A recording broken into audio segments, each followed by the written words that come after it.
I got the opportunity to meet 6 rich Ghanaian men, and I asked them this question: why are they not building factories for the youth of this country to get a job to do? These 6 rich businessmen burst into laughter as if I have said something funny. Then one said, the people shouting, "No food, no jobs," are all thieves. The writer said, I said, really? I was shocked. And the man then went on. He said, I run a manufacturing business and trading business. He said, the biggest challenge in my manufacturing business is not electricity. It is not infrastructure. The biggest challenge is getting honest staff. Everyone we hire appears to be on a mission to steal as much as possible.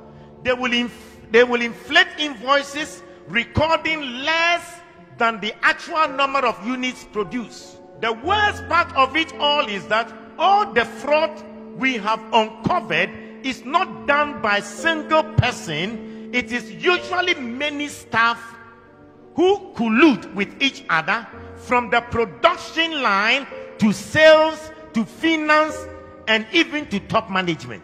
The businessman said, there was a year I overhauled management 3 times. I now use Indian expatriate management. So competent, so honest, and so straightforward. I thought they were expensive at first, with all the visa fees, accommodation, house staff. But now that the losses due to staff theft have been reduced to a minimum and efficiency increased, the Indian management has turned out to be cheaper than the previous African Ghanaian management. Now all sensitive positions involving money go to Indians. Africans are only allowed in non-sensitive positions. This is what the businessman further said. I used to criticize indigenous African companies like Dangote Group that hire so many Indians when there are many unemployed Africans. But now I understand their painful decisions. He said, my biggest challenge in the trading business is the same. In other words, he has a trading shopping business, and he said, it is getting honest staff. The form of trading occurs in open market and involves staff having access to huge sums of money running into few millions. I know how much I pay to security companies to provide the escort for the staff, not to prevent robbery, but to ensure that the staff will go straight to the bank and will not run away with the money. This money spent on security companies is even enough to be declared as profit. He said we have to spend a CCTV, biometric scanners, and other things that wouldn't be needed if the staff weren't looking for opportunity to steal. He said it got so bad at a point that my own criteria for employing a staff was no longer competence or certificate, but honesty. At least competence and skills can be learned, but once you are dishonest, you are dishonest.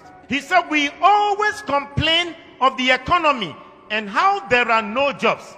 I know people abroad who would have loved to set up job creating businesses in Ghana, but they can't because they can't get a trustworthy person to manage the business. He said, I know people in Ghana with so much money, they want to start factories and other job creating businesses, but they can't because they are occupied elsewhere and they can't get any trustworthy person to run the business. Instead of investing in the real sector and creating jobs, they would rather buy treasury bills and keep their money than opening a business to employ Ghanaians. He said Dangote can open a shop and businesses in every African country in this world, but the problem is that they can't find good people and honest people to manage. He said their biggest problem is top government officials, the dishonesty between government officials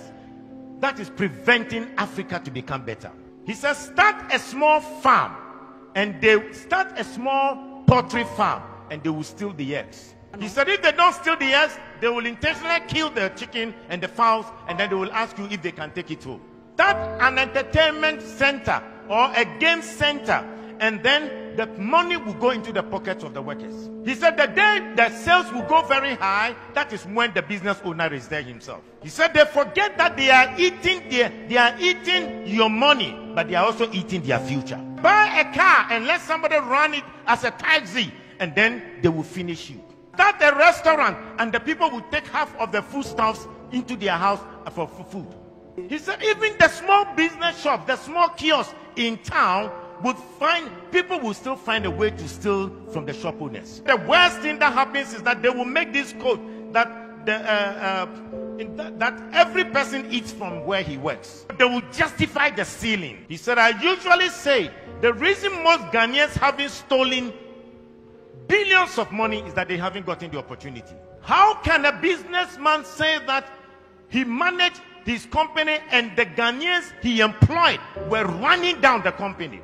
And they would rather prefer Indians to be top managers. And these Indians are managers that they are honest, they are straightforward.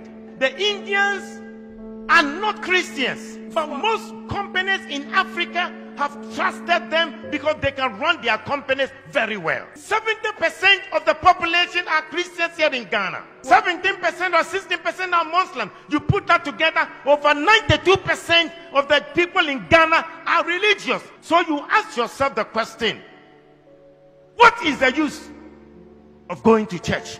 What is the use of their being religious? And yet Hindus who are not Christians are more straightforward and honest to sustain a business than the people who come to church on a Sunday. We are our own enemies. The businessman said, you wonder why there are no jobs? The people you meet them on the streets, if they are asking for a job, you employ them today. Tomorrow they will run your company down. You employ members from your church and they will destroy your business for you. We are the Judases, betraying one another. We are our own. We are. Wow.